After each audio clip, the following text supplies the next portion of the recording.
ইরানের তেল চীনে পাঠানোর অভিযোগে ৩ ব্যক্তি এবং ৯ প্রতিষ্ঠানের বিরুদ্ধে নিষেধাজ্ঞা দিয়েছে যুক্তরাষ্ট্র, যার মধ্যে আছে হংকং, সংযুক্ত আরব আমিরাত এবং ওমান ভিত্তিক কয়েকটি কোম্পানি।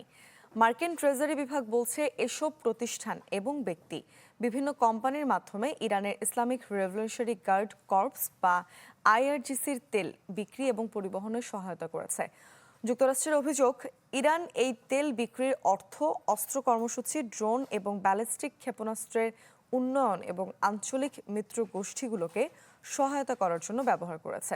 এমন সময় ওয়াশিংটন এই পদক্ষেপ নিল যখন ট্রাম্প চীনের প্রেসিডেন্ট শি জিনপিং এর সাথে বৈঠকে বসতে যাচ্ছেন। ধারণা করা হচ্ছে ওই বৈঠকে ট্রাম্প ইরান সংকট এবং হরমুজ প্রণালী ঘিরে চলমান উত্তেজনা নিয়েও আলোচনা করবেন। ঈদ আসবে, সাথে ক্যাশব্যাকও আসবে। নিজের বা প্রিয়জনের জন্য কেনাকাটায় এবারও নগদ পেমেন্টে পাচ্ছেন দারুণ ক্যাশব্যাক। তাই যাই কিনুন, পেমেন্ট করুন নগদে।